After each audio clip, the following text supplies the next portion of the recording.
alargado, así que voy rápidamente.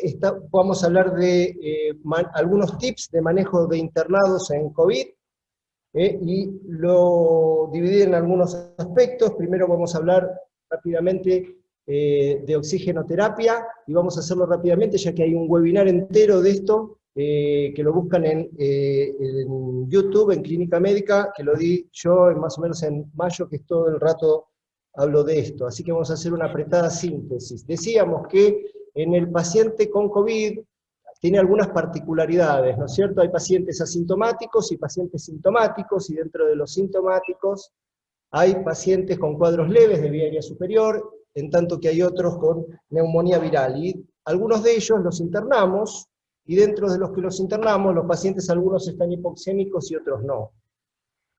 Y acá viene una de las particularidades primarias del COVID, que algunos pacientes hipoxémicos no tienen trabajo respiratorio y no tienen disnea. Eso le vamos a llamar hipoxémicos felices o happy hypoxics, o los pacientes pueden ser como cualquier otra neumonía con trabajo respiratorio y disnea. Esto sí. Bien, entonces, ¿se escucha? Sí. Estos pacientes happy hypoxics tienen una hipoxemia profunda y están asintomáticos. No se conoce hasta el día de hoy bien cuál es la fisiopatología de este fenómeno.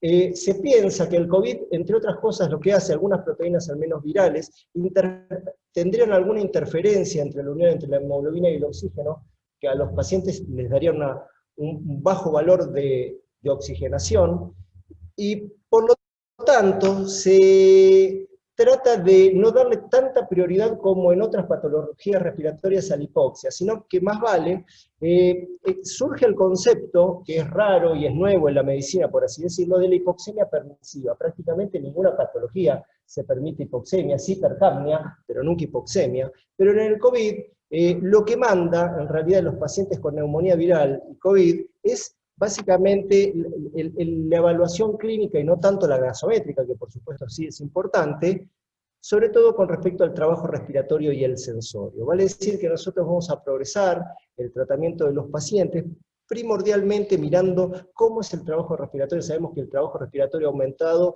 produce autolesión pulmonar, y por supuesto el sensorio deprimido. No vamos a dejar un paciente con deterioro del sensorio. Y en ese momento tendremos que escalar algún tipo de oxigenoterapia, que en muchos lugares del mundo se utiliza la cánula de alto flujo, o la BNI para el COVID, que está fuertemente cuestionada por el riesgo de aerosolización de estos procedimientos, o progresar a intubación orotraqueal, que es lo que hacemos en el hospital. El hospital ha decidido no utilizar ni la cánula de alto flujo ni el BNI, debido al riesgo de la aerosolización en los pacientes que hay que progresar la oxigenoterapia, o por supuesto, como hacemos muchas veces en la sala, y ya han podido ver, manejo paliativo, que el paciente, uno ha tomado la decisión de no progresar el tratamiento invasivo.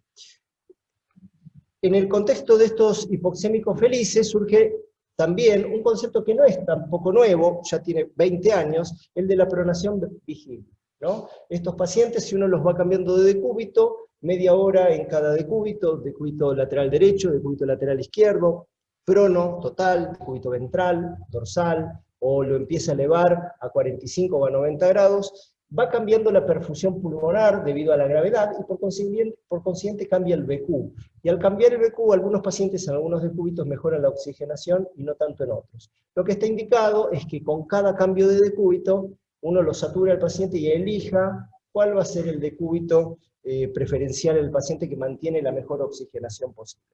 Igual el concepto de hipoxémico feliz, la verdad que no nos ha resultado demasiado útil en la práctica, porque primero, no es que los hipoxémicos felices no se deterioran. Muchos pacientes terminan deteriorándose e intubándose, primer concepto, y el concepto de hipoxémico feliz es un tanto relativo, porque son felices mientras no los hagas caminar hasta el baño. En cuanto los haces caminar hasta el baño, tienen disnea los pacientes. Así que es un tanto relativo, y creo que está un poco magnificado. De la experiencia de estos meses, no nos ha servido tanto ese concepto.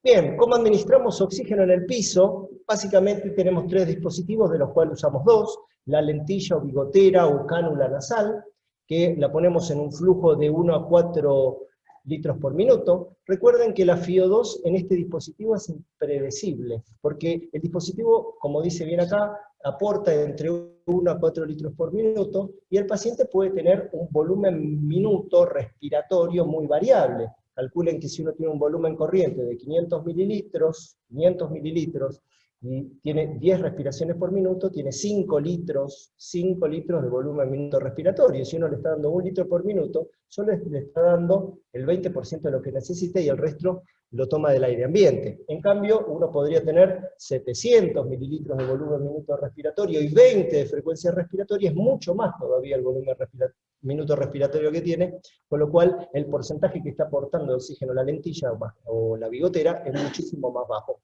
Además de que el paciente puede estar respirando por la boca. Entonces, FiO2 es impredecible, la cánula nasal, la usamos hasta flujos de 4 o 5. Esta es la famosa máscara Venturi, o máscara de Hudson, que no la usamos tanto, supuestamente porque aerosoliza, pero no aerosoliza mucho menos que la bigotera, y lo cierto en realidad que es que cuando necesitamos algo mucho más que la bigotera pasamos directamente a la bolsa de reservorio, que hay que usarlo en esta velocidad, entre 10 a 15 litros por minuto, pues si no la bolsa tiende a desinflarse, tiene que estar más repleta, digamos. Hay estudios de robots computarizados en los cuales se estudió la administración de flujo a través de estos dispositivos y la observación de cuál era la capacidad de aerosolización que tenían los mismos, en los cuales se demostró que más o menos los dos primeros tienen una dispersión de aerosoles de 40 centímetros, o sea, en un rango de unos más o menos medio metros tienen dispersión de aerosoles y no hay gran diferencia entre la máscara de Hudson y la lentilla nasal. Obviamente, por supuesto, a cuanto más flujo, más aerosolización. Y la máscara reservorio tiene una dispersión realmente mucho menor, de 10 centímetros de aerosoles. Más o menos calculen que, por ejemplo, una cánula de alto flujo a 60 litros por minuto, digamos puesta a alta velocidad, tiene un poder de aerosolización de 60 centímetros, y puesta a 20, 30, de 15, 17. Por lo tanto, tampoco es que la cánula de alto flujo produce un exceso muy notorio de aerosolización con respecto al menos a estos dispositivos convencionales. Y todo esto disminuye, por supuesto, si uno le pone arriba de los dispositivos un barbijo. Todos estos dispositivos, cuando revisan a los pacientes en la mañana, ustedes tienen que bregar porque tiene que estar tapado con el barbijo porque disminuye muchísimo esta distancia de aerosolización. Por otro lado, tampoco se ha demostrado que la BNI ni la cánula de alto flujo, no hay ensayos todavía que demuestren que tengan ventajas con respecto a la supervivencia, a la mortalidad de los pacientes con COVID con respecto a la intubación. Así que, por ahora, cada institución, en función de la cantidad de personal, sus recursos que tenga, la posibilidad de tener las habitaciones presurizadas a presión negativa, dispondrá o no de utilizarlos o no, y nuestro hospital ha decidido que no se utilizan, al menos por ahora, ni la cánula de alto flujo, ni la BNI en los pacientes con COVID. Algunos tips de laboratorio. Bien, todos habrán visto esta diapositiva, es una de las primeras diapositivas que salió digamos, en la epidemia, donde habla de las fases del COVID, donde hay una primera semana viral, con muchos síntomas virales, fiebre, puede haber diarrea, mialgias, hay mucha replicación viral, respuesta de la inmunidad innata, y empieza a gatillarse la inmunidad adaptativa, hay respuesta de interferón en la fase viral, luego hay una fase pulmonar donde puede empezar a haber una injuria pulmonar, empiezan a aumentar los marcadores inflamatorios, la cantidad de la viremia disminuye, la carga viral disminuye y empieza a inflamarse el paciente. Por supuesto que en cada una de estas fases los pacientes pueden irse curando y salir, que es lo más frecuente. No quiere decir que todos los pacientes progresen de fase. Algunos pacientes progresan todas estas fases y son los menos, por supuesto. Y en algunos pacientes empieza a gatillarse una inflamación que cada vez es más incontrolada, con finalmente un síndrome de respiratorio agudo, con shock, con insuficiencia cardíaca, en algunos casos con daño miocárdico, con una falla multiorgánica y una tormenta de citoquinas, con marcadores inflamatorios. En el contexto de esto, nosotros cuando internamos a los pacientes con COVID, nos tratamos de ayudar con estos marcadores pronósticos en el laboratorio. Cuando estas etapas empiezan a avanzar, los pacientes progresan en la linfopenia, algunos utilizan el índice entre los neutrófilos y los linfocitos, aunque está cuestionado, hay un artículo reciente que lo cuestiona de invalidez, y hay distintos tipos de marcadores, y yo los dividí ahí en marcadores de inflamación, marcadores de daño miocárdico y marcadores de activación de la coagulación, porque todo esto ocurre en el COVID a medida que avanza, en algunos pacientes que avancen, en algunos pacientes que les va a ir mal, como para que, digamos, no pedir lo mismo dentro del mismo grupo, ¿no es cierto? Marcadores de inflamación son la PCR, la eritro, la ferritina más como un marcador de activación macrofágico, ¿sí? Marcadores de daño miocárdico, ustedes saben que hasta un 10% de los pacientes con COVID grave tienen daño miocárdico severo, con miocarditis, contribuye a la mortalidad. Uno podría utilizar una troponina y una CPK, y marcadores, por supuesto, de activación de la coagulación, el dímero D, que ustedes conocen, y el PDF. Esto los dividí porque muchas veces uno se encuentra que los pacientes tienen PCR, eritro y ferritina, todos dentro de la misma categoría, y no tienen marcadores de daño miocárdico ni de activación de la coagulación. Los pacientes, no necesariamente a todos les pedimos, vamos viendo la evolución de los pacientes durante la internación, y en aquellos pacientes que van empeorando o no van mejorando, sería lógico irles pidiendo algunos de cada una de estas categorías. La verdad que después de ver muchísimos pacientes con COVID, la capacidad predictiva de estos marcadores fue bastante más decepcionante de lo que uno esperaba que iba a ser, al menos al principio de la pandemia.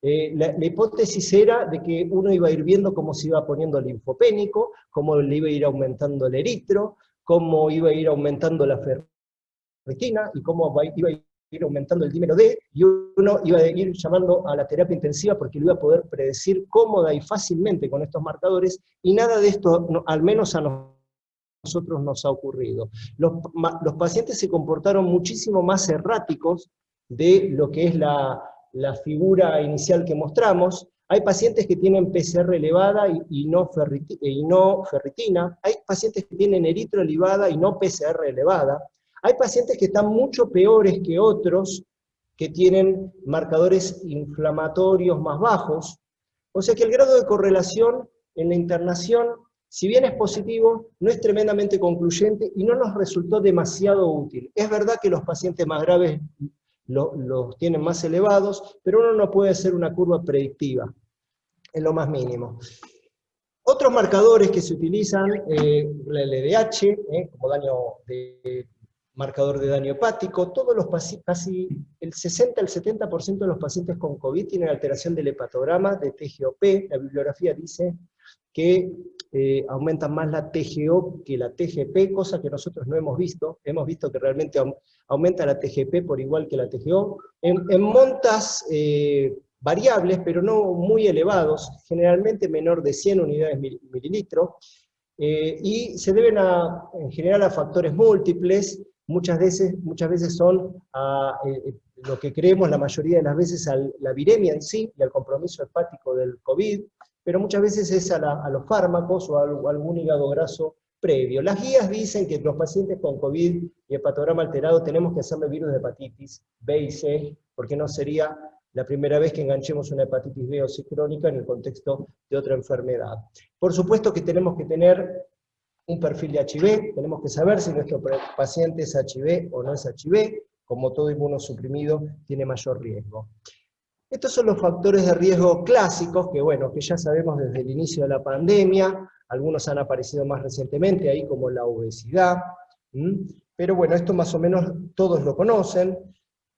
Son marcadores poblacionales. Ahora hay toda una línea de investigación de marcadores pronósticos individuales. Por ejemplo, hay variabilidades y polimorfismo genético de la enzima de conversión de angiotensina, y según el polimorfismo genético, la penetrabilidad por supuesto la variabilidad de la molécula, de la enzima de conversión, la penetrabilidad del virus es distinta.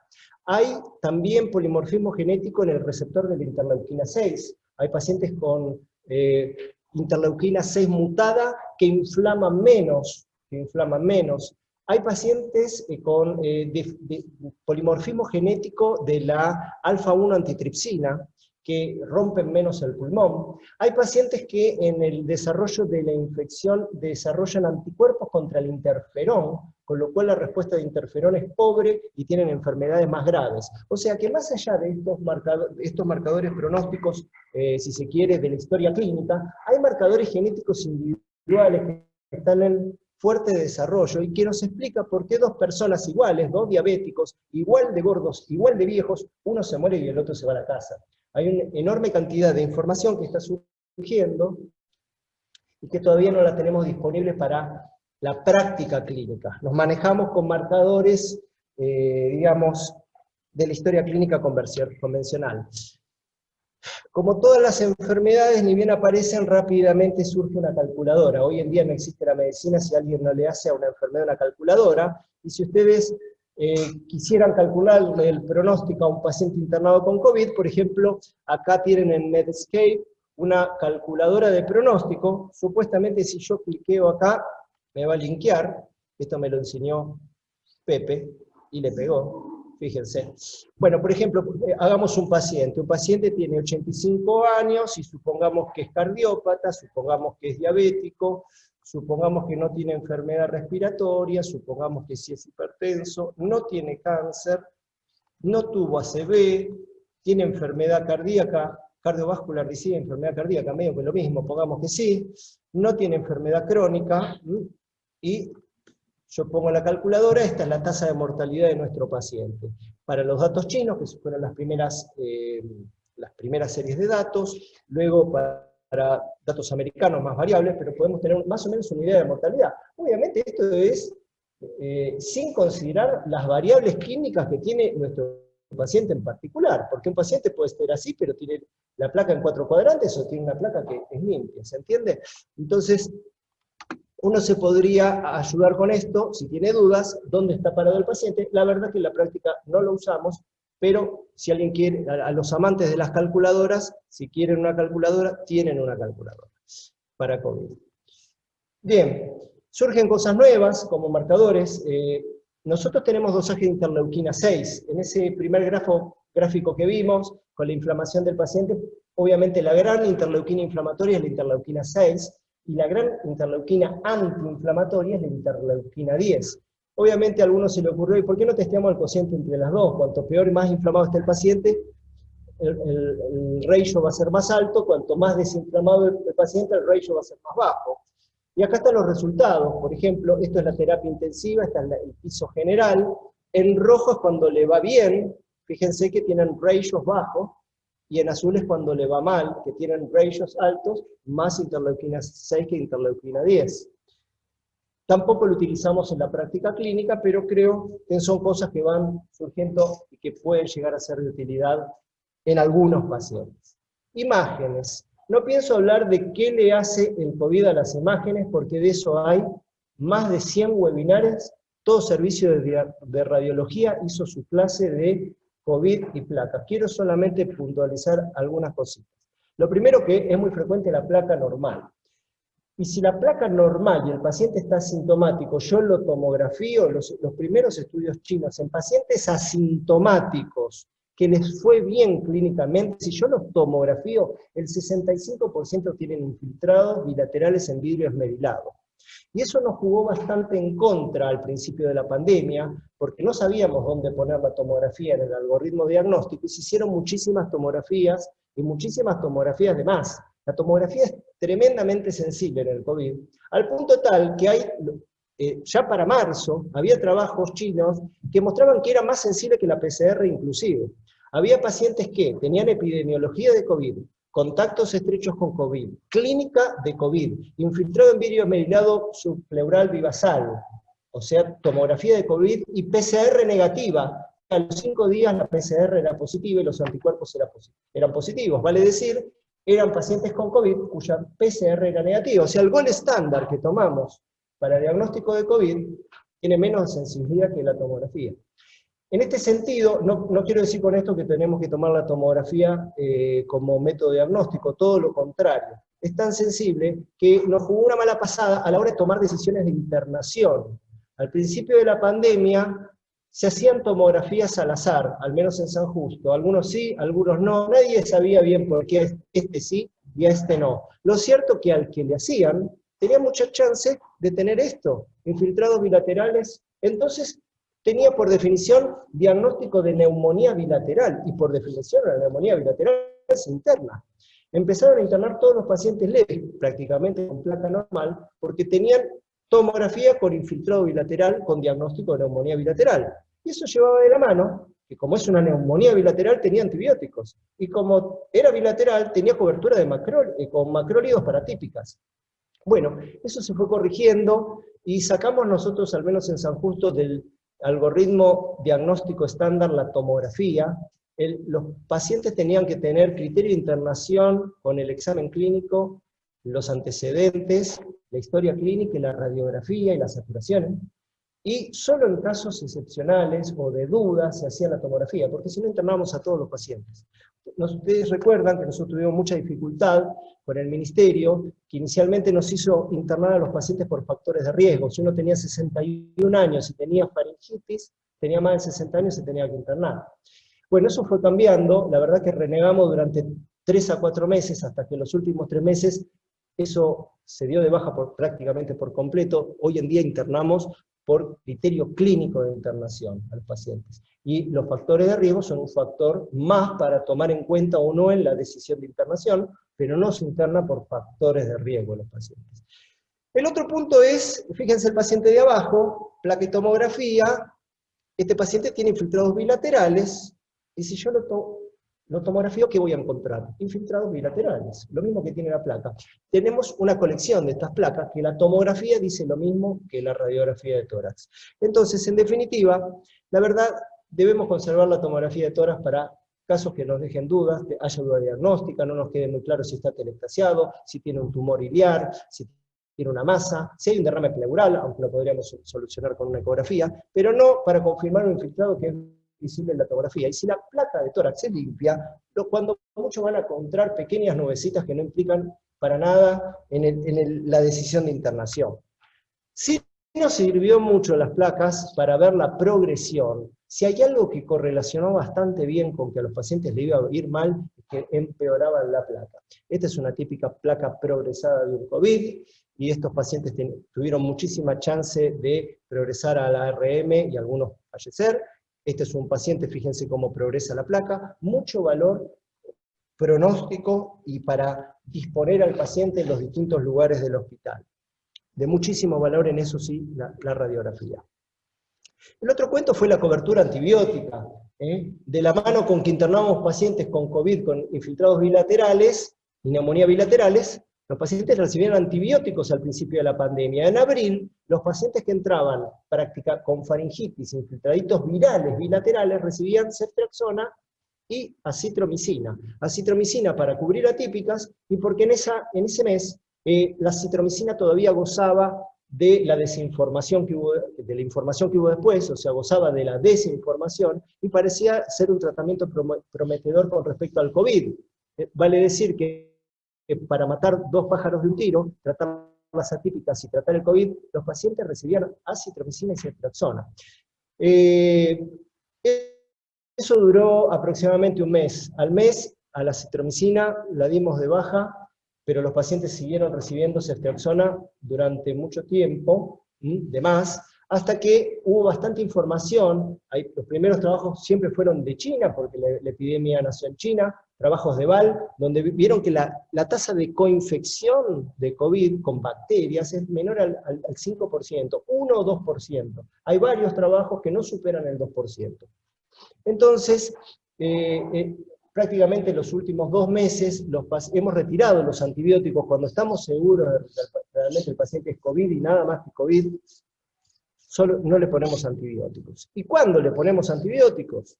Obviamente, si el paciente viene con esta placa, con un infiltrado localizado, LOBAR, con broncograma aéreo, le ponemos antibióticos, por supuesto. Si el paciente cambia su patrón febril, con fiebres mucho más altas, con un salto febril, con pirogenemia, o tiene producción de esputo purulento, la condición clínica da para hacer una cobertura bacteriana, por supuesto. Si el paciente progresa infiltrados y se pone muy grave, como podría llegar a ser este paciente muy probablemente por gravedad, yo no me puedo jugar a no cubrirlo con antibióticos, pero solo en esas circunstancias. Hoy en día, un COVID que entra así, como acá abajo a la izquierda, en marzo se le ponía antibióticos, hoy no le ponemos antibióticos. Bien, y bueno, uno podría decir, bueno, pero ¿por qué no usamos la calcitonina? ¿Tendrá bacterias agregadas o no? Y bueno, la calcitonina siempre tiene problemas, y el COVID no fue una excepción. Porque el COVID, a medida que avanza y se pone grave, eleva la procalcitonina. Con lo cual tampoco nos permite distinguir con certeza si el paciente está coinfectado con bacterias. Así que tampoco la utilizamos. Vamos a algunos tips de manejo farmacológico. Bien, antitérmicos. Al principio de la pandemia hubo algunos estudios observacionales que mostraban que los pacientes que recibían AINES les iba peor. Tenían mayor mortalidad o mayor progresión a la terapia intensiva, con lo cual se llegaron a desaconsejar los antiinflamatorios no esteroides y utilizar solo el paracetamol. La revisión en realidad de esos estudios fue que en realidad los pacientes estaban más graves y por eso recibían AINES, y los que estaban menos graves recibían paracetamol. Hoy en día, todas las guías, tanto la de la OMS como la de NIH, como la guía británica, autorizan a utilizar los antiinflamatorios no esteroides para bajar la temperatura. Ustedes pueden utilizarlos como quieran, pero no están prohibidos como se los pensó en algún momento. Medicación crónica. Otro gran cuento fue los priles. Y la hipótesis fue muy atractiva porque los inhibidores de la enzima de conversión, ustedes saben que el virus utiliza la enzima de conversión para entrar a la célula, tanto el epitelio respiratorio como el del tubo digestivo. Entonces, si uno bloqueaba con el alapril la ECA, la célula reaccionaba hacia un upregulation del receptor, o sea, aumentaba la exposición de enzima dentro de la célula y en la membrana celular. Por consiguiente, se ofrecían más receptores para la entrada viral. Esa era la hipótesis, por lo cual, allá por abril salió en el Lancet un warning de no utilizar los inhibidores de la enzima de conversión, con lo cual rápidamente reaccionaron todas las sociedades de hipertensión y cardiología del mundo de que eso era una hipótesis que no estaba demostrada, y rápidamente surgió la contrahipótesis, en la cual, si yo bloqueo la enzima de conversión y no puedo hacer angiotensina 2, se me acumula angiotensina 1. Y la angiotensina 1 es antiinflamatoria, y los pacientes con COVID se mueren de inflamación. Entonces darle IECA sería beneficioso porque está desinflamado. Bueno, finalmente hasta hace poco un estudio brasileño mostró, randomizado a dejar o no dejar los inhibidores de la enzima de conversión, a los pacientes les va igual. Así que hoy en día, si los pacientes tenían indicación de priles o sartanes, estaba bien controlada su presión o los tomaban por insuficiencia cardíaca, los pacientes deben continuar con su medicación crónica. Otro tanto pasó con las estatinas y la metformina. Estas dos drogas tienen las dos acciones antiinflamatorias, y los estudios observacionales, no hay ensayos clínicos controlados contra placebo, todos muestran que tanto los pacientes diabéticos con metformina les va mejor que a los pacientes diabéticos que no reciben metformina, y a los pacientes vasculares que están con estatinas les va mejor que a los pacientes que no están con estatinas. De vuelta, son estudios observacionales que no comprueban estas hipótesis, sino hacen la pregunta que habrá que confirmarla en ensayos clínicos. No quiere decir por esto que uno se las tenga que ir a poner, si vienen con COVID, ni estatinas ni metformina, pero por lo menos no se las sacamos y se las dejamos. Con respecto al uso de biológicos, inmunosupresores, hay que verlo caso por caso y ver cada enfermedad en qué estadio está, pero como para nombrar dos cosas, la quimioterapia tiene muchísimo riesgo en los últimos 3 meses, cuando uno agarra COVID, se hizo quimioterapia en los pasados 3 meses antes del inicio de la infección, Y el fármaco número 1, tal vez de riesgo para la infección de COVID grave, es el rituximab, que ablaciona el CD20 y la respuesta humoral de producción de anticuerpos. Bien, vamos a los inicios de la pandemia. Surgió este señor, ustedes lo recordarán, virólogo francés, Didier Raoult, no sé cómo se dice. Bueno, hizo un ensayo clínico en el cual lo controlaba contra un control externo, en el cual veían cómo era la eliminación viral de los pacientes que estaban con hidroxicloroquina, con acitromicina, con las dos o con ninguna.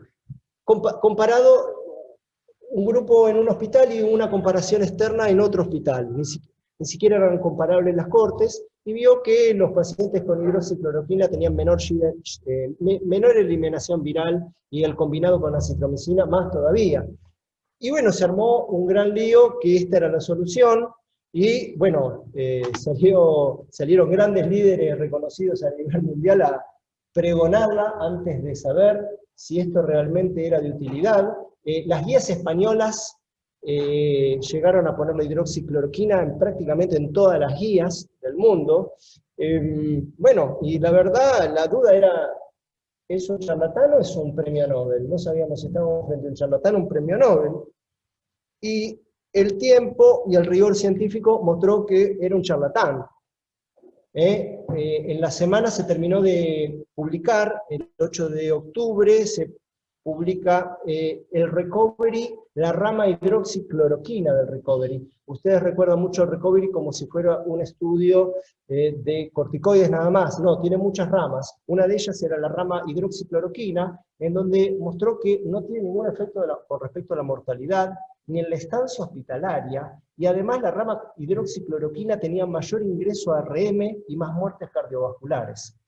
En julio, con los datos interinos del Recovery hidroxicloroquina, se cerró la rama hidroxicloroquina del Recovery, y la FDA, presionada por la Casa Blanca, que había autorizado el uso compasivo y de emergencia de la hidroxicloroquina, retira la recomendación hace prácticamente 2 meses de su uso de emergencia. Hay 2 grandes ensayos clínicos también, que es el Solidarity y uno del NIH, que los dos mostraron resultados hacia el mismo lado, falta de eficacia absoluta de la hidroxicloroquina.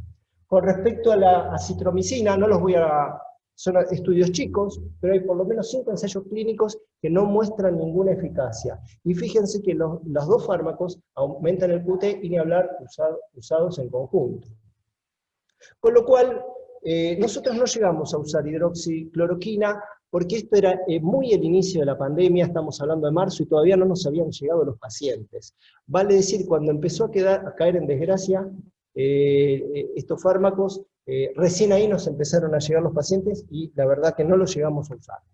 Sí llegamos a usar en algunos pacientes el Caletra, el lopinavir-ritonavir, esta combinación de antivirales, que tenía sus efectos in vitro en el SARS-1, el SARS-CoV-1, y en experimentales en MERS. Se los utilizó y se los estudió, y rápidamente también fue uno de los prontos que fueron noqueados por la evidencia.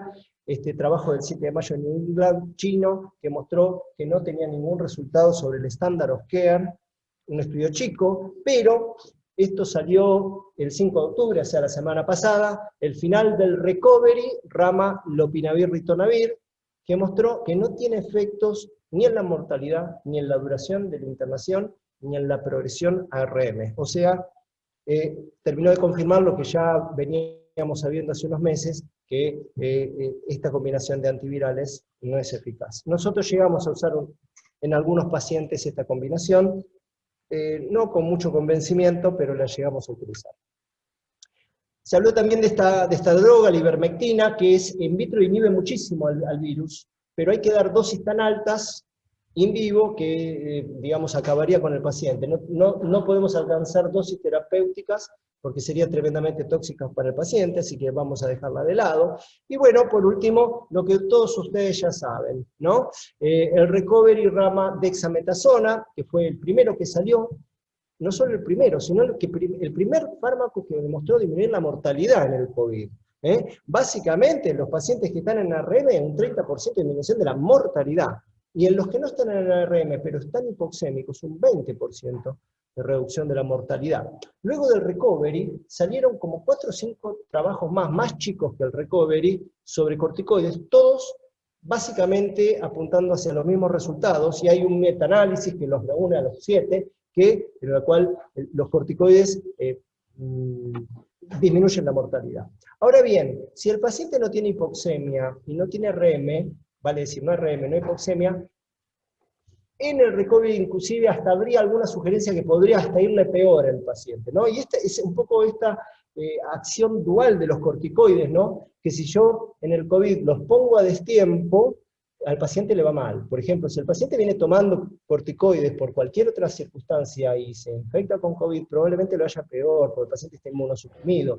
Pero puesto en un momento que está hiperinflamado y con tormenta de citoquinas, los corticoides son eficaces. Y a ver, en el medio, ¿son eficaces o no? Bueno, esto es una gran bolsa de gatos, estos pacientes, los que no son ARM y los que no son hipoxemia, que no están totalmente estudiados, y habría que estudiarlos. Tal vez no sino con un objetivo tan pesado como para decir disminución de la mortalidad. Un objetivo más modesto, como podría decir mejoría clínica, disminución de la fiebre, alta precoz. Y nosotros tenemos hecha una observación, la verdad de una indicación off-label, se podría decir, una experiencia de nuestro servicio, que nosotros le empezamos a poner a algunos pacientes en el cual el recovery de dexametasona no nos hubiese autorizado. ¿Qué observamos? Que en pacientes, sobre todo hombres de edad media 45 a 65 años, que venían persistentemente febriles, y persistentemente febriles es 3 o 4 días de fiebre todos los días, y que estaban más allá del 7º día, porque los corticoides no los debemos poner de ninguna manera precozmente, porque ablacionan la inmunidad, ablacionan la expansión clonal B y T, va peor. De hecho, en la letra chica del recovery, cuando uno lee los apéndices, los corticoides no fueron útiles si se utilizaron en los pacientes con menos de 7 días de síntomas. Y también no fueron útiles en las mujeres, por ejemplo. Pero cuando uno empieza a combinar todas estas variables, no está estudiado porque se quedan sin N. Nosotros vimos que, entonces, volviendo al punto, en este subgrupo que no estaría indicado usar corticoides, y los pacientes son sobre todo varones, entre el 7º y el 9º día de síntomas, febriles persistentes por 3 o 4 días, cuando les poníamos corticoides, los pacientes hacían la defervescencia febril entre 24 o 48 horas, y se iban de alta a los 3 días. De estos debemos tener más de 50 pacientes igual, un calco. La verdad que en algún momento planteamos estudiarlo más seriamente, escribirlo, no se dio, había mucho trabajo durante la pandemia, éramos pocos, nos rotábamos, algunos se infectaban, pero la verdad que a mí me parece que dentro de esta gran bolsa, que el COVID dice que no hay que darle, hay pacientes que sí se benefician, solamente hay que buscar exactamente cuál es el paciente. Nosotros tuvimos esta observación, y realmente creo que nos fue muy bien con eso. Muchísimos pacientes se fueron de alta muy rápido, y uno los veía como al otro día darle corticoides, los pacientes mejoraban enormemente. Pero es una observación que tiene que ser comprobada en un ensayo correctamente diseñado. Creo que todavía en este grupo hay una oportunidad para los corticoides, solamente hay que buscarle el subgrupo correcto en el cual es eficaz. Remdesivir, decimos 2 palabras porque no tenemos disponibilidad, se lo chupó todo Estados Unidos. Ellos lo utilizan, a todo aquel que se interna se lo ponen. De vuelta, una indicación de emergencia aprobada por la FDA, sin demasiada evidencia para todos los pacientes. ¿Qué hay de Remdesivir? Hay básicamente 2 artículos importantes, 3, uno chino que está incompleto, así que ni lo puse. El gran trabajo es el ACT-1, que es este, que se terminó de publicar hace unos días atrás, el final. Sí teníamos ya datos preliminares del ACT. Básicamente lo que dice el Remdesivir, acorta el tiempo de síntomas 5 días. o sea, no disminuye la mortalidad, pero los pacientes, los síntomas tienen 5 días promedio menos de síntomas, y tiene mayor utilidad cuando usan oxígeno. Pero acá viene lo paradójico del estudio. Útil con oxígeno, pero no mucho, porque si usa mucho oxígeno o RM no servía. Sí con bajo flujo. O sea, el paciente ideal es el paciente moderado con una canolita de oxígeno. No en RM, no con bolsa reservorio a punto de pasar a terapia. Hay otro estudio en pacientes más leves, que es abierto, que están desbalanceadas las ramas, y que comparó Remdesivir 5 miligramos contra 10 contra placebo, y en escala de síntomas, y 5 miligramos de Remdesivir fue mejor en la escala de síntomas que placebo. Con estos dos trials la FDA lo aprobó de emergencia, y todo paciente que esté grave, tenga RM, esté hipoxémico, no esté hipoxémico, en Estados Unidos le ponen Remdesivir. La verdad que esa discusión no nos llega porque no tenemos la más mínima posibilidad. Llegamos al plasma. El plasma le pasó un poquito lo de la hidroxicloroquina. Creo que le va a pasar lo de la hidroxicloroquina. Necesitamos un tratamiento, estamos desesperados. Y todo lo que tenga plausibilidad biológica lo vamos a usar hasta que se demuestre lo contrario. Hay series de plasma observacionales por todo el mundo donde no paran de decir, bueno, solo se murieron el 20%. ¿Y eso qué significa? Que si no les hubiésemos dado, capaz que se morían el 15%, y los matamos, un 5% los matamos con plasma.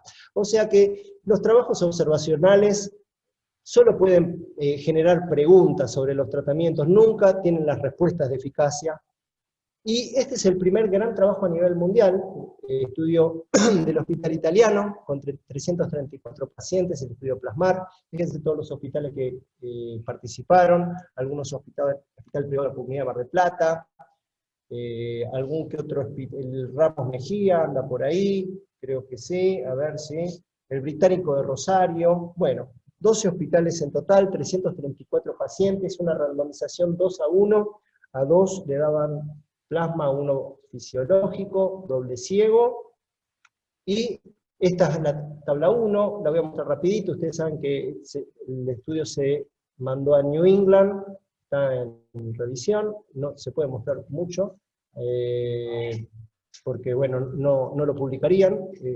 Una de las cosas que quieren las revistas grandes es tener la exclusividad de los datos, pero mostramos rapidito, más o menos la corte era 60 años, que están muy bien randomizadas, tienen un pequeño desbalance en el sexo, fíjense, 29% contra 39%, y un poquito en EPOC, 10% contra 2%, pero después las dos ramas son prácticamente idénticas, y los resultados con respecto a la mortalidad, fíjense, muerte a los 30 días, 10% en una rama y 11% en la otra, sin significación, y tampoco a los 7 días tuvo significación estadística la diferencia de mortalidad. Vale decir que para este estudio, que es el más importante, no tiene eficacia, y nosotros nos alivió un poco porque nos sentíamos bastante a veces presionados, inclusive por las familias, para darle plasma de convaleciente, un tratamiento que dudamos de su eficacia, y teníamos un paciente muy añoso, demenciado, con la familia querellante, exigiéndonos plasma de convaleciente. La verdad para nosotros fue un alivio, y creo que muy en breve va a estar publicando en New England, y es el primer y gran estudio que hay. Para que tengan una idea, el segundo estudio de plasma está lleno de cortes, debe haber más de 50 cortes con plasma, pero cortes, y estudios randomizados como el italiano. El segundo es un estudio chino de 100 pacientes, que se paró porque no tenían reclutamiento, no tenían pacientes. Reclutamiento pobre, un estudio abierto, o sea que sabían si le estaban dando plasma o fisiológico, esto es doble ciego, con neumonías severas en RM o en shock. Los nuestros excluyeron a esos pacientes. De hecho, la tasa de mortalidad de nuestra corte fue un 10%, eso habla de que eran neumonías moderadas, no eran ni muy leves, ni eran neumonías de la terapia intensiva gravísimas, que tienen 50-70% de mortalidad. Y el otro gran problema que tiene este trabajo chino, que la intervención era promedio a los 30 días de inicio de síntomas. Tampoco tuvo mejoría en la mortalidad, el plasma. Habrán escuchado que, bueno, Donald Trump se internó y le dieron esto, Regeneron. Regeneron. Y de vuelta él dijo que se curó con esto, es maravilloso, y está presionando a la FDA para su aprobación de emergencia para uso en Estados Unidos del Regeneron. Lo fabrica Lilly, el laboratorio Lilly, es un mix de anticuerpos monoclonales contra las glucoproteínas virales, entre ellas la glucoproteína Spike S1, pero que no tiene ningún ensayo clínico controlado de eficacia publicado, que está en estudio, por supuesto, y está surgiendo los mismos caminos que la hidroxicloroquina y el plasma, ¿no es cierto? No, está presionando fuertemente hasta hace 72 horas, a 48 horas te diría, lo revisé, no, de hecho la FDA mandó inspectores al laboratorio, encontraron severas deficiencias de control de calidad, y la FDA, yo creo que la FDA debe mirar cómo le van las encuestas electorales, para aprobarlo o no. Pero bueno, porque se manejan así, creo que también, ¿no? Pero por ahora se resiste a aprobar esto, que tiene una tremenda presión de la Casa Blanca.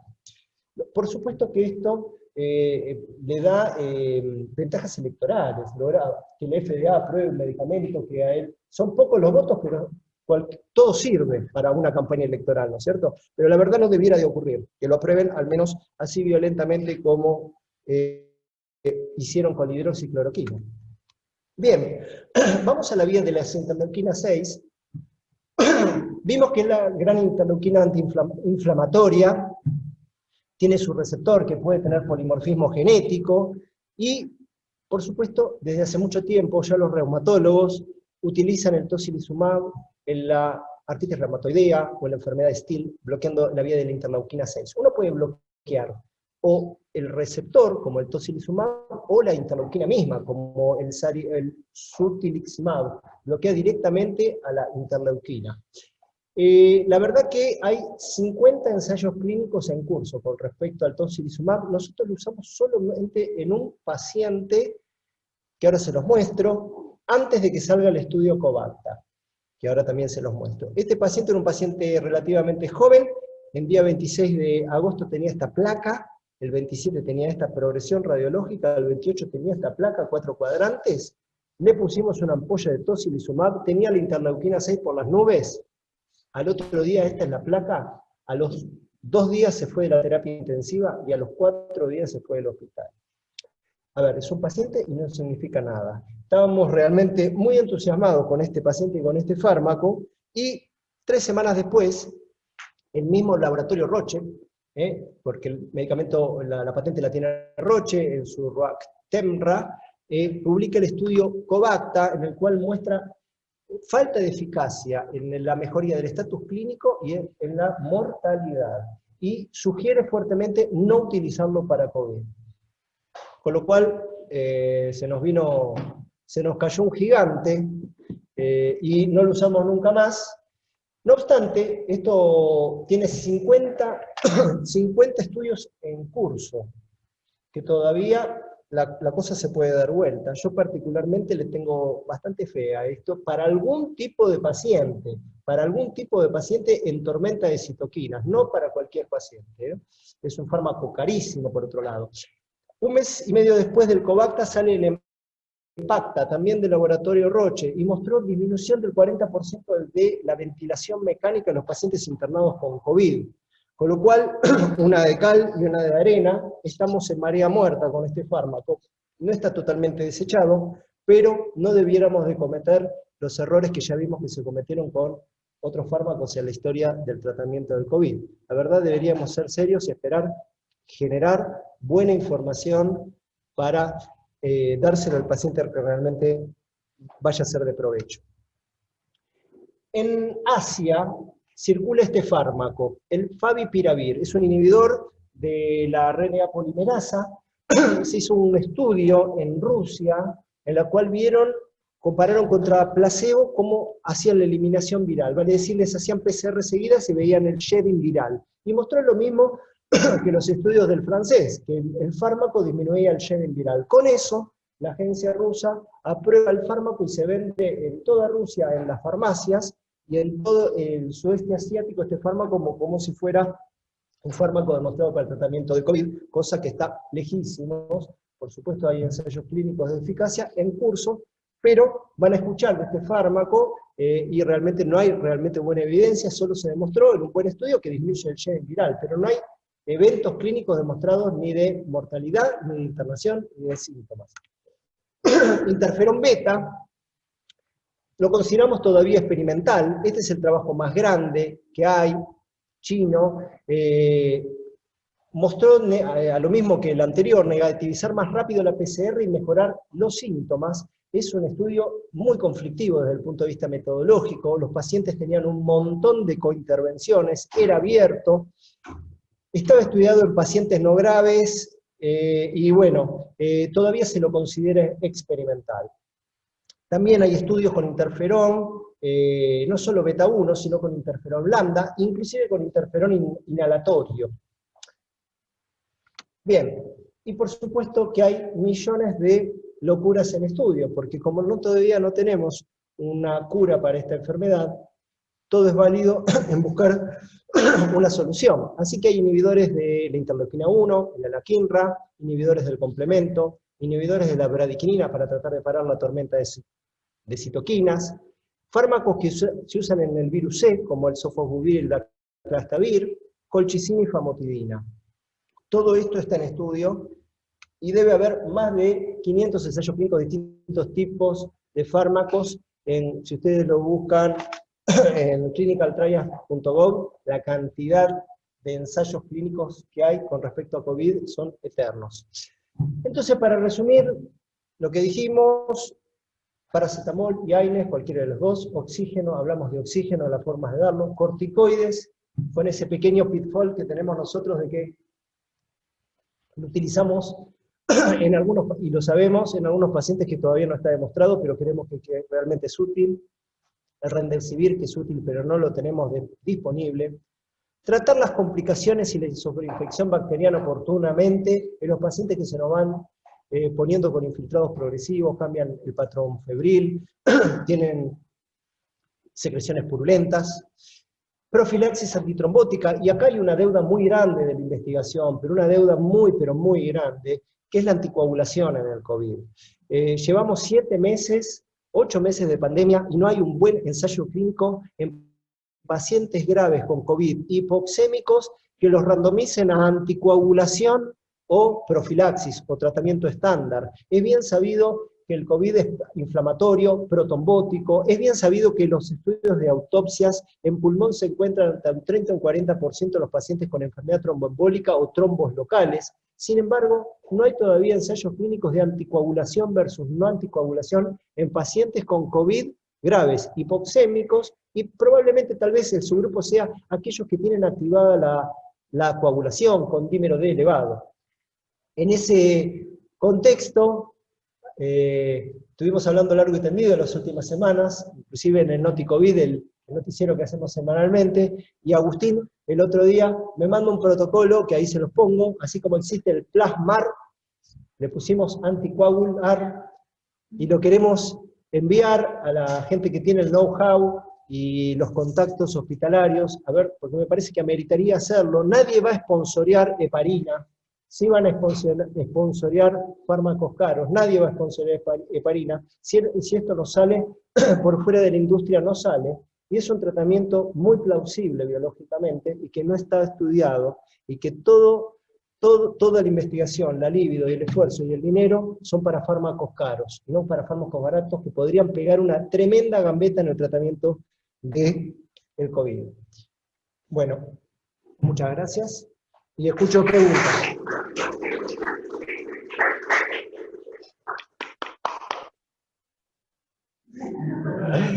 Bueno. Excelente, Lucas. Excelente. Laura. No, que excelente, un resumen perfecto de estos meses de estar remando en dulce de leche. La verdad que excelente todo, como sobre todo todas las incertidumbres que tuvimos con respecto a los tratamientos, y a medida que los íbamos empezando a utilizar se iban cayendo. Así que me pareció muy interesante el tema de que se planteen estudiar la anticoagulación anticoagular, ACOAR, por ahí, ACOAR. Y No mucho, no hay absolutamente nada para, para aclarar, está todo muy bueno. Bien, Cedo la palabra. no sé si alguien que está en forma virtual quiere hacer algún comentario o alguna palabra.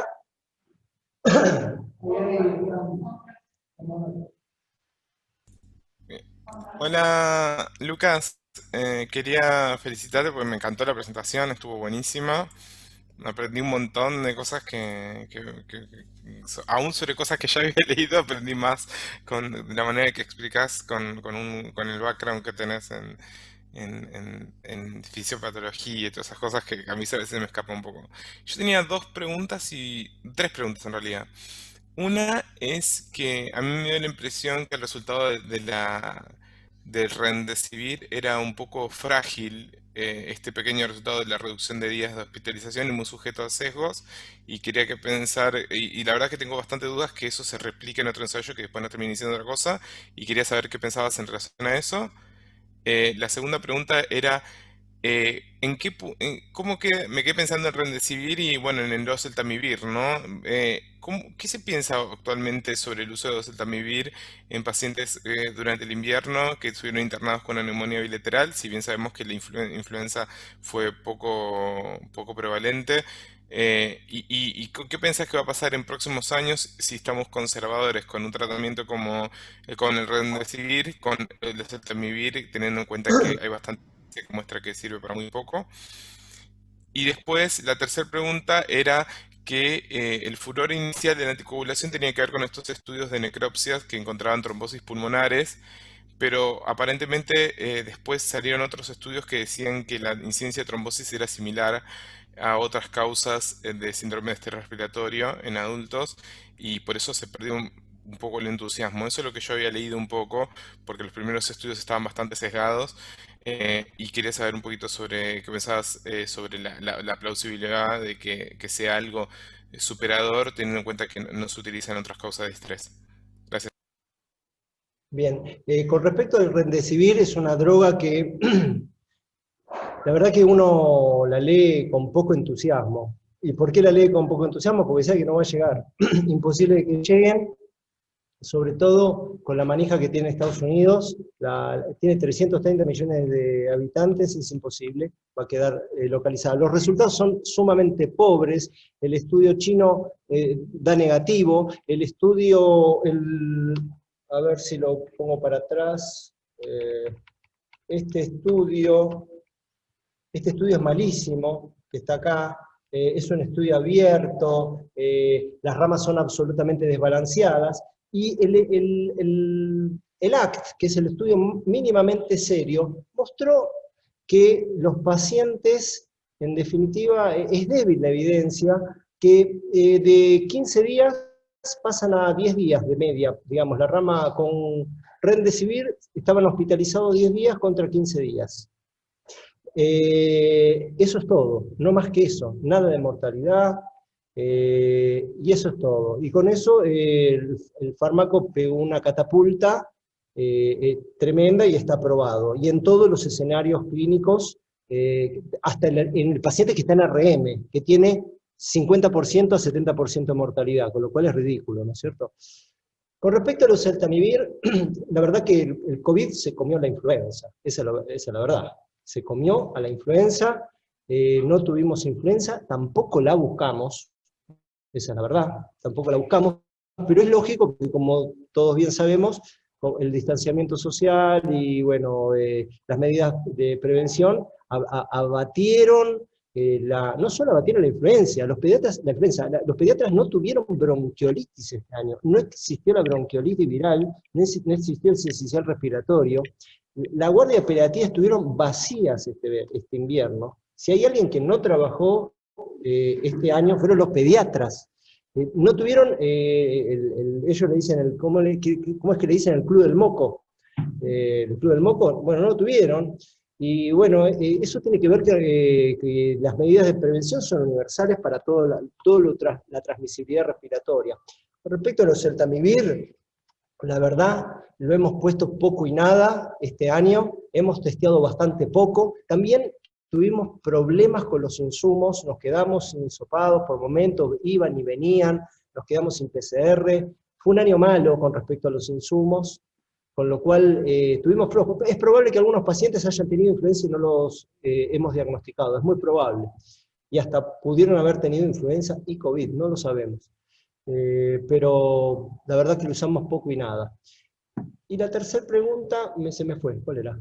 Perdón, mientras tanto aclaro que hubo un paciente en la terapia que tuvo influenza y COVID, uno solo. Está bien. Está. Hubo uno. Existe esa combinación. Con respecto a la anticoagulación, yo creo que tiene que ver gran parte que nadie va a sponsorear heparina ni noxaparina. Ese es el gran quid de la cuestión. Yo creo que hay suficientes elementos para pensar como de plausibilidad biológica como para estudiarlo seriamente, y hay desproporcionadamente pocos estudios al respecto. Es verdad que cuando uno se muere de cualquier cosa, de sepsis, una urosepsis, y lo autopsia al pulmón, en las últimas 6 horas el paciente hace de todo. Hace embolia de pulmón, hace microtrombosis, entonces cuando uno lo autopsia, es probable que encuentre eso también en un paciente que muere de cualquier otra cosa. Sin embargo, me parece que es una deuda de la investigación que tiene que ser saldada, y no va a poder ser saldada desde el punto de vista de la industria, porque esos fármacos no le dan dinero a nadie. Así que si no lo hacemos nosotros, no lo hace nadie. Nosotros me refiero a los clínicos, por fuera de la industria. Bien. ¿Alguna pregunta más? No sé si nos están escuchando, a ver. Bueno, si no... Bueno, muchas gracias entonces.